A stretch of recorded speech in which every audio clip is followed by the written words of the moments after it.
주 예수보다 더 귀한 것은 없네. 이 세상 부귀와 바꿀 수 없네.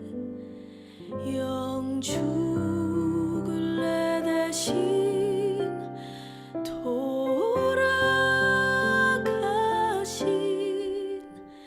그 놀라운 사랑 잊지 못해.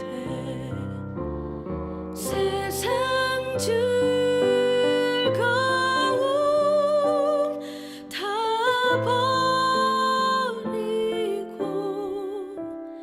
세상 자랑 다 버렸네. 주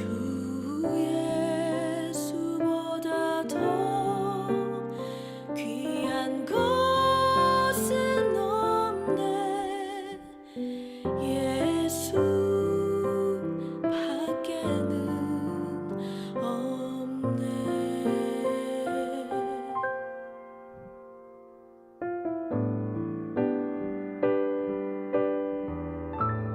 주 예수보다 더 귀한 것은 없네. 이 세상 행복과 바꿀 수 없네. 유혹과 핍박이 몰려와도 주 사랑하는 맘 뺏지 못해. 세상 즐거움 다 버리고 세상 자랑 다 버렸네. 세상 즐거움 다 버리고 세상 자랑 다 버렸네. 주 예수보다 더 귀한 것은 없네. 예수 밖에는 예수 밖에는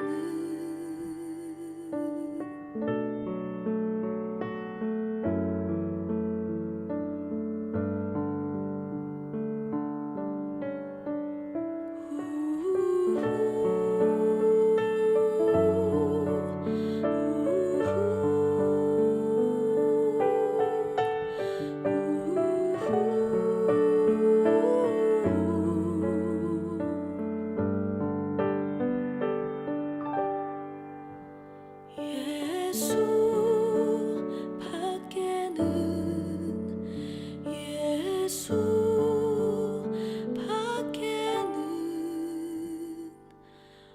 없네.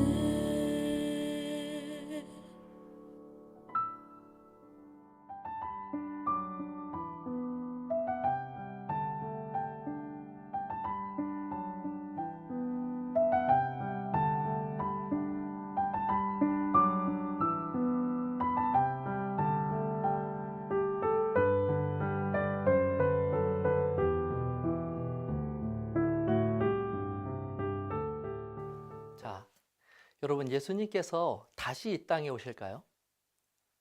예수님께서 다시 이 땅에 오신다는 이 믿음은 초대교회가 세워진 이후로 모든 성도들의 가장 간절한 염원이 되어 왔습니다. 스위스의 유명한 신학자 에밀 브루너는 폐에 산소가 필요한 것처럼 인간에게는 희망이 필요하다는 말로 이 재림의 중요성을 가르쳤습니다. 또 감리교의 창시자이자 수많은 찬송가를 작사한 이 찰스 웨슬리는 7,000편의 찬양곡을 기록하면서 그중 무려 5,000개가 그리스도의 재림을 주제로 하고 있습니다. 여러분 잘 아시는 영국 여왕 엘리자베스 2세는 그의 대관식에서 캔터베리 대주교가 왕관을 그녀의 머리 위에 씌워주면서 다음과 같이 선언하였었습니다. 오 여왕전하, 제가 이 왕관을 드리오니 마땅히 쓸 권리를 가지신 분이 돌아오실 때까지 전하께서 쓰시옵소서. 여기서 마땅히 쓸 권리를 가지신 분은 바로 다시 오실 예수님을 뜻하는 것이었습니다. 엘리자베스 2세는 아시다시피 영국 역사상 가장 장수한 군주이며 현재 나이 95세의 나이로 여전히 영국 여왕의 자리를 지키고 있습니다. 과연 이 캔터베리 대주교의 바램대로 이 영국 여왕이 예수님께서 다시 오시는 날 자신의 왕관을 예수님께 드릴 수 있겠습니까? 진리로 풍성하게 되시기를 소망합니다. 예언전도의 넷째 날에 오신 여러분들을 환영합니다. 예수님의 재림, 그것은 성경에 예언된 어떤 예언보다 확실하고 또 지금 이 시대를 살아가는 저와 여러분들에게 매우 실제적이고 유용한 예언 중 하나입니다. 예수님은 제자들에게 직접 그분이 다시 오실 것을 약속하여 주셨습니다. 요한복음 14장 3절입니다. 내가 다시 와서 너희를 내게로 영접하여 나 있는 곳에 너희도 있게 하리라. 또한 예수님이 제자들 앞에서 하늘로 승천하실 때도 한 천사가 그들에게 예수님의 재림에 대한 약속을 다시 한번 확인시켜 주었습니다. 사도행전 1장 11절입니다. 가로되 갈릴리 사람들아 어찌하여 서서 하늘을 쳐다보느냐? 너희 가운데서 하늘로 올리우신 이 예수는 하늘로 가심을 본 그대로 오시리라 하였느니라. 그리고 이 성경의 마지막 책 요한계시록 마지막 장 마지막 절은 이 예수님의 다시 오심에 대한 약속과 그 약속을 믿는 성도들의 화답으로 이 성경이 맞춰지고 있습니다. 요한계시록 22장 20절 21절에 있는 말씀입니다. 이것들을 증언하신 이가 이르시되 내가 진실로 속히 오리라 하시거늘 아멘 주 예수여 오시옵소서. 주 예수의 은혜가 모든 자들에게 있을지어다. 아멘. 자, 따라서 예수님께서 다시 오신다는 이 성경의 믿음은 결코 변할 수 없는 분명한 성경의 진리임이 분명합니다. 그런데 이 예수님께서 다시 오시는 것이 왜 그토록 중요한 일이며 또 동시에 이 그리스도인들에게 영원한 소망이 되는 것일까요? 우리는 다시 마태복음 24장의 제자들과 예수님의 그 질문으로 돌아가서 그 대답에 대한 힌트를 찾아볼 수 있습니다. 마태복음 24장 3절입니다. 예수께서 감람산 위에 앉으셨을 때에 제자들이 조용히 와서 이르되 우리에게 이르소서 어느 때에 이런 일이 있겠사오며 또 주의 임하심과 세상 끝에는 무슨 징조가 있사오리까? 자, 그렇다면 이 예수님께서 다시 오시는 사건과 그리고 이 세상 끝이 어떠한 관계가 있는지를 우리가 성경의 또 다른 예언을 통하여서 한번 살펴보도록 하겠습니다. 자, 다니엘서 2장에서는 매우 신비스러우면서도 놀라운 한 예언이 기록되어 있습니다. 그 예언은 지금으로부터 약 2600년 전에 고대 왕국이었던 바벨론의 왕 느부갓네살이 꾼 꿈에 대한 내용을 다루고 있습니다. 바벨론의 왕 느부갓네살이 꾼 꿈은 바로 이것이었습니다. 다니엘서 2장 31절 33절입니다. 왕이여 왕이 한 큰 신상을 보셨나이다. 그 신상이 왕의 앞에 섰는데 크고 광채가 매우 찬란하며 그 모양이 심히 두려우니 그 우상의 머리는 순금이요 가슴과 두 팔은 은이요 배와 넓적다리는 노시요 그 종아리는 쇠요 그 발은 얼마는 쇠요 얼마는 진흙이었나이다. 자, 꿈은 누구나 꾸는 것입니다. 분명 느부갓네살 왕이 꾼 꿈은 일반적으로 다른 사람들이 꾸는 꿈과 좀 다를 수도 있습니다. 그래도 꿈은 꿈입니다. 그런데 이 느부갓네살의 꿈을 해석하는 다니엘의 생각은 조금 달랐던 것 같습니다. 그는 느부갓네살 왕이 꾼 꿈의 정체가 무엇인지 다음과 같이 해석하여 주었습니다. 다니엘서 2장 28절입니다. 오직 은밀한 것을 나타내실 이는 하늘에 계신 하나님이시라. 그가 느부갓네살 왕에게 후일에 될 일을 알게 하셨나이다. 왕의 꿈, 곧 왕이 침상에서 머릿속으로 받은 환상은 이러하나이다. 다니엘은 왕에게 느부갓네살이 꾼 이 복잡하게 생긴 신상은 단순한 꿈이 아니라 후일에 될 일, 즉 미래에 대한 예언이며 이 예언을 하나님께서 느부갓네살에게 꿈을 통하여 주셨다라고 선언하고 있는 것입니다. 즉 느부갓네살의 꿈은 하나님께서 주신 미래에 대한 예언이었던 것입니다. 여러분, 이 신상이 도대체 어떤 의미가 있길래 후일에 될 일을 알려준다는 것일까요? 다행히 하나님의 선지자 다니엘은 이 꿈이 예언하는 바가, 상징하는 바가 무엇인지를 왕에게 직접 가르쳐 주었습니다. 다니엘서 2장 36절 38절입니다. 그 꿈이 이러한즉 내가 이제 그 해석을 왕 앞에 아뢰리이다. 왕이요, 왕은 여러 왕들 중에 왕이시라. 하늘의 하나님이 나라와 권세와 능력과 영광을 왕에게 주셨고 사람들과 들짐승과 공중의 새들 어느 곳에 있는 것을 막론하고 그것들을 왕의 손에 넘기사 다 다스리게 하셨으니 왕은 곧 그 금머리니이다. 다니엘은 먼저 여러 금속으로 구분되어 있는 이 신상의 금으로 된 머리를 가리키면서 이 금머리가 바로 바벨론 왕이라고 해석하여 주었습니다. 그러므로 이 금머리는 바벨론 왕 혹은 이 왕이 다스리는 바벨론 국가로 우리가 이해할 수 있을 것입니다. 계속해서 다니엘은 해석을 이어갑니다. 다니엘서 2장 39절입니다. 왕을 뒤이어 왕보다 못한 다른 나라가 일어날 것이요 셋째로 또 녹같은 나라가 일어나서 온 세계를 다스릴 것이며. 다니엘은 계속하여 이 꿈을 해석합니다. 그런데 왕 다음에 다른 나라가 일어나 세계를 다스릴 것이라고 하는 놀라운 예언을 하게 됩니다. 당시 바벨론은 고대 국가 중에서 가장 강력한 패권 국가였습니다.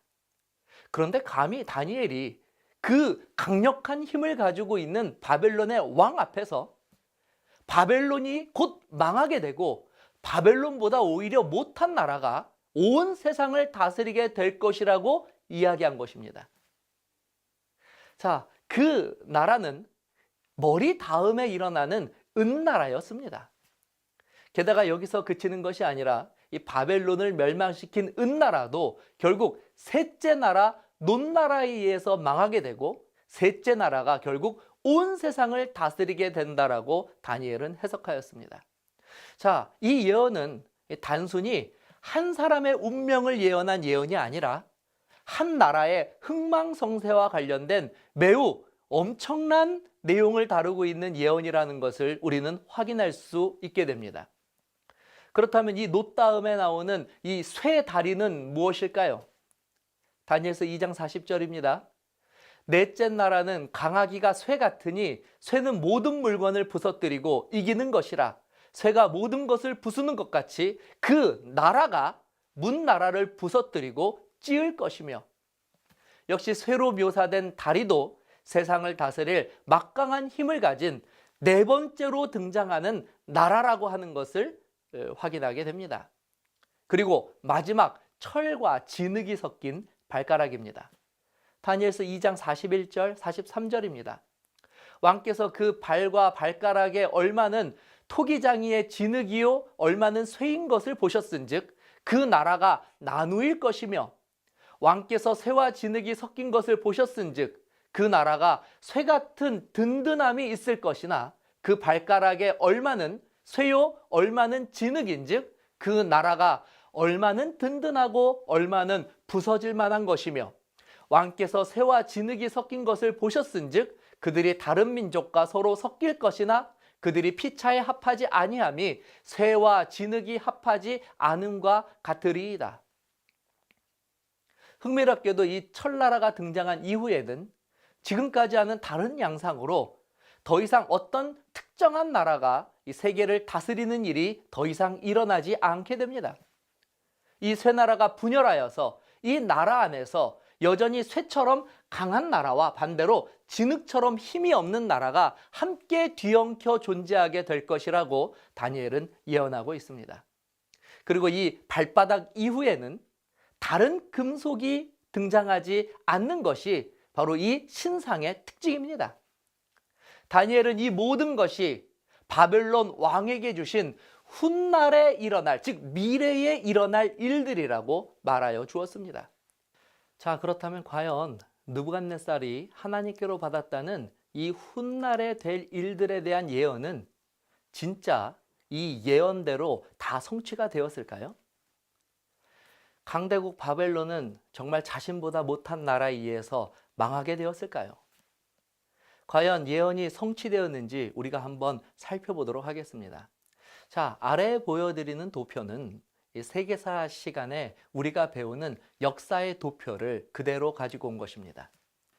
자, 이 표를 자세히 살펴보면 우리가 찾는 이 바벨론이 중동 지역의 역사에 신바벨론이라는 나라로 등장하는 것을 아마 발견하실 수 있으실 것입니다.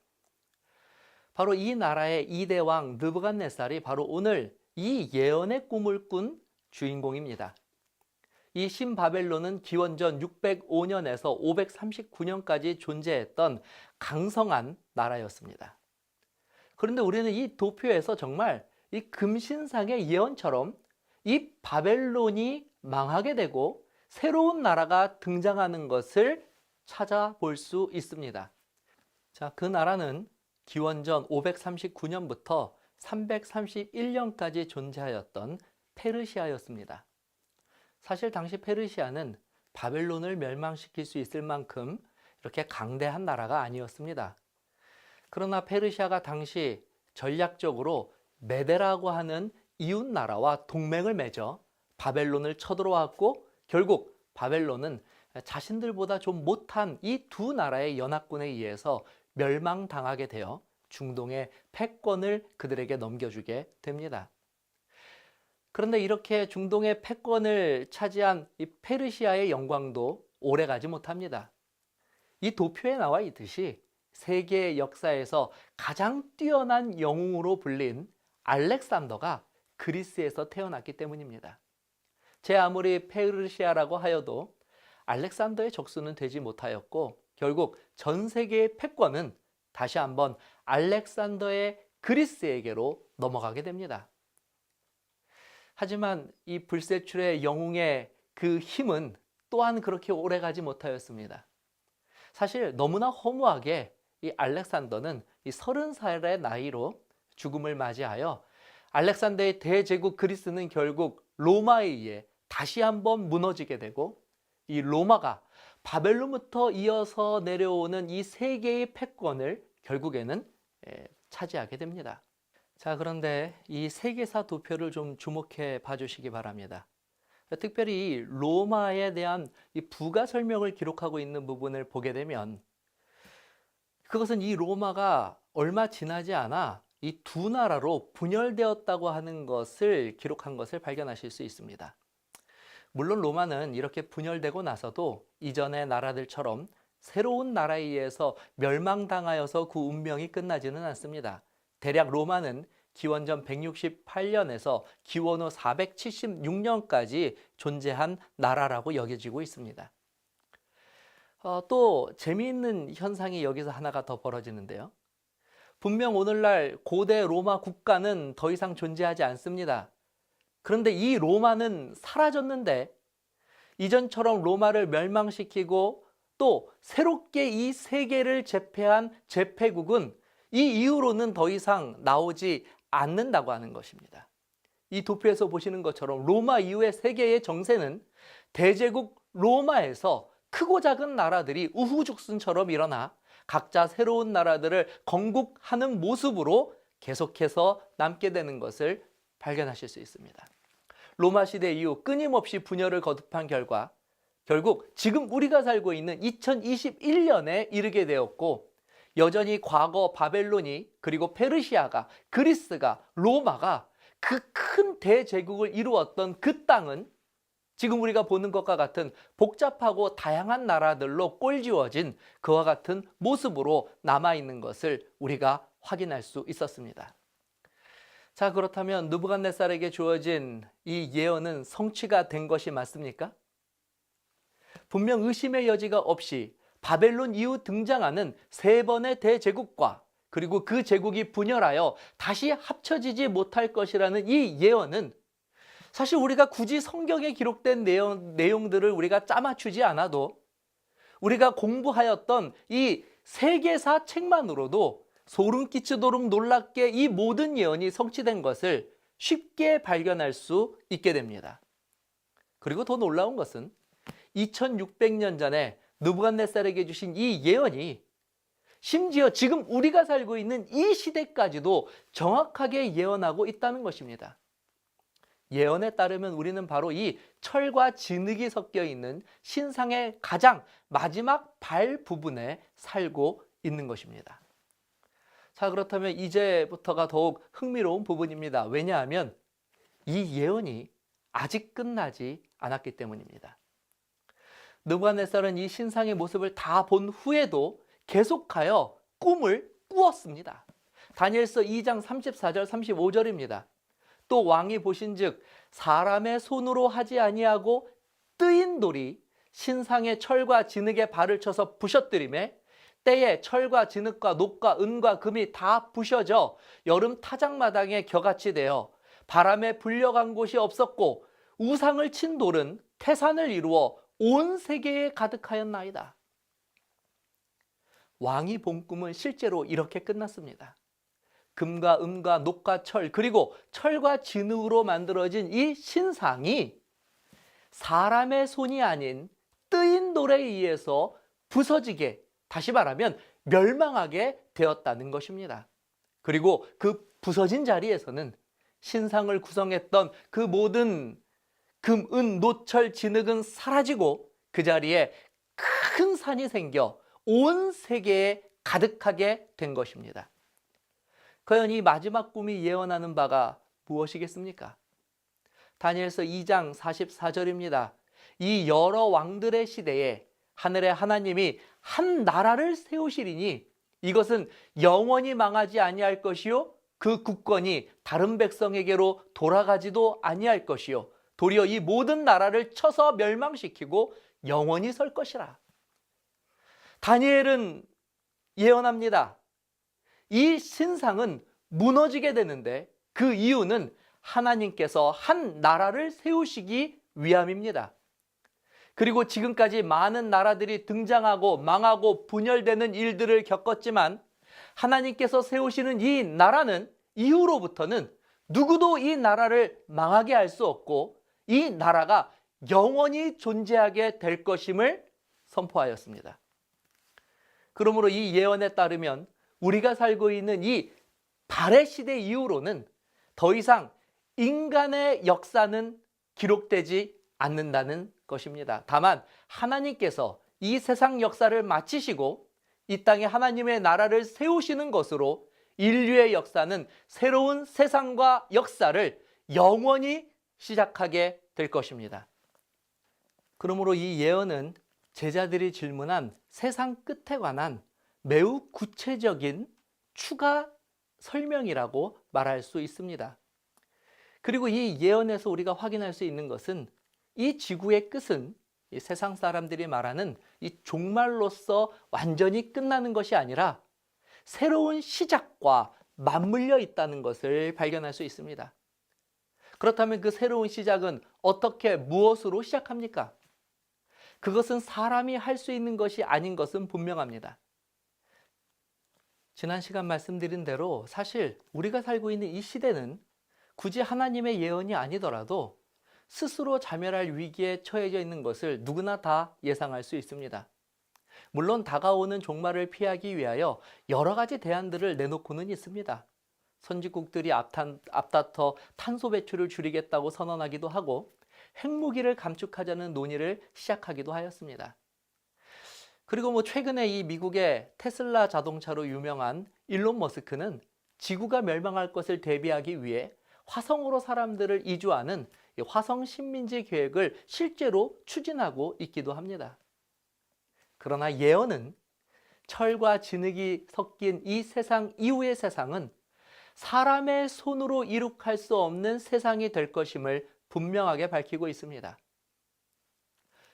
바벨론 이후 2600년의 세상의 역사가 하나님께서 예언하신 대로 한치의 오차도 없이 성취된 것처럼 이제 단 하나 남은 이 예언의 성취도 분명하게 말씀하신 대로 이루어지게 될 것은 당연한 것입니다. 그 나라는 뜨인 돌에 의해서 끝나고 또 뜨인 돌에 의해서 시작하는 세상입니다. 자, 그렇다면 뜨인 돌이 과연 무엇일까요? 그렇습니다. 이 뜨인 돌이 바로 제자들이 예수님께 질문한 이 세상의 끝과 주님의 임하심을 동일하게 물어본 이유였던 것입니다. 즉, 뜨인 돌이 내려오는 바로 이 사건은 예수님께서 이 땅에 다시 오시는 그 사건을, 그 예언을 의미한 것입니다. 자, 그렇다면 여러분들에게 있어서 예수님의 재림은 어떤 의미로 다가오십니까? 예수님이 오시면 이 세상이 끝이 난다고 생각하면 사실 예수님의 재림은 거부하고 싶은 사건입니다. 그러나 예수님의 재림이 이 세상을 끝내시려는 것이 목적이 아니라 끝나는 세상 가운데에서 우리를 구원하시기 위해서 새로운 세상을 여시기 위해서 오시는 거라면 여러분들은 예수님의 재림을 어떻게 받아들이시겠습니까? 우리는 직접 예수님으로 하여금 예수님께서 무엇 때문에 다시 오시는지 그 이유를 들을 수 있습니다. 요한복음 14장 1절 3절입니다. 너희는 마음에 근심하지 말라. 하나님을 믿으니 또 나를 믿으라. 내 아버지 집에 거할 곳이 많도다. 그렇지 않으면 너희에게 일렀으리라. 내가 너희를 위하여 거처를 예비하러 가노니 가서 너희를 위하여 거처를 예비하면 내가 다시 와서 너희를 내게로 영접하여 나 있는 곳에 너희도 있게 하리라. 그러므로 재림은 종말을 향하여 브레이크 없이 질주하는 이 인류를 구원하시기 위해서 친히 하나님께서 죄인들을 위하여 이 땅에 다시 오시는 은혜의 사건인 것입니다. 자, 따라서 이 재림의 소망은 그리스도인들이 가질 수 있는 가장 실제적이고 가장 소중한 믿음이 되는 것입니다. 우리는 이 소망을 우리들의 이름에 새겨놓고 있습니다. 제7일 안식일 예수 재림교회. 우리는 예수 그리스도의 재림을 믿습니다. 그분의 약속을 신뢰합니다. 지난 시간 우리는 예수님이 구약에 예언된 하나님의 아들이라는 사실을 확인하면서 예수님이 우리의 구원자이심을 확신하고 확인하는 시간을 가졌습니다.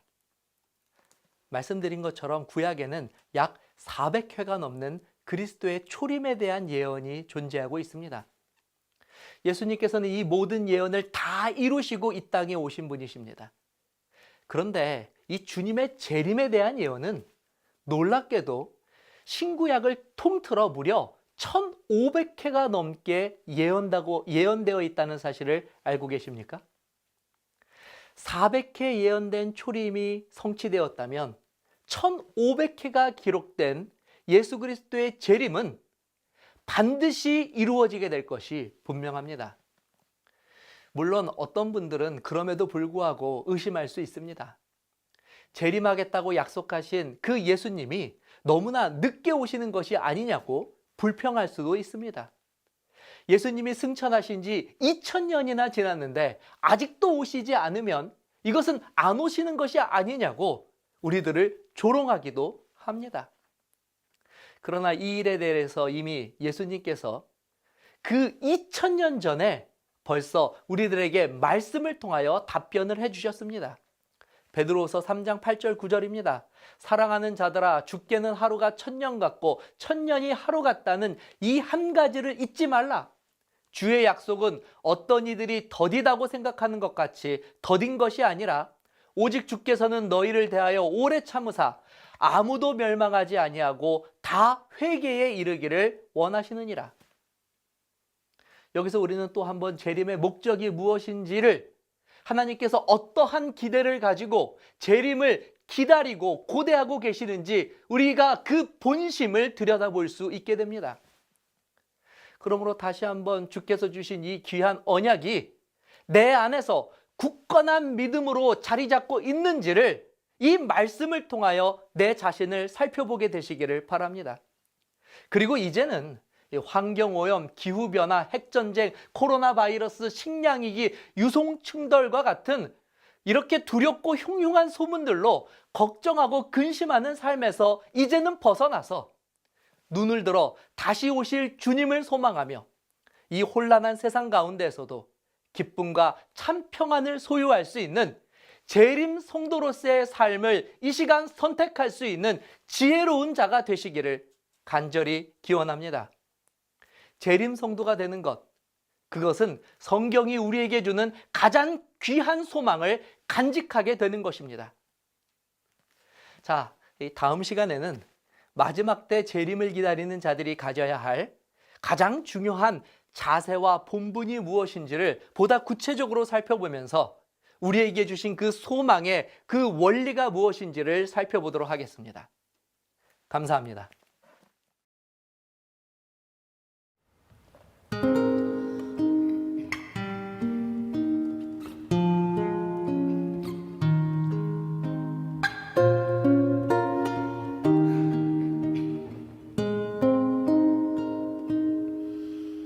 천 번을 불러봐도 내 눈에 눈물이 멈추지 않는 것은 십자가의 그 사랑, 나를 살리려 지신 그 십자가, 모든 물과 피 나의 더러운 죄 씻으셨네. 나를 향한 그 사랑, 생명을 내어주사 영원한 생명을 내게 주심을 감사해. 천 번을 불러도 내 눈에는 눈물이 멈추지 않는 것은 십자가의 그 사랑, 나를 살리려 하늘 보좌 버리신 나를 사랑하신 분, 그분이 예수요.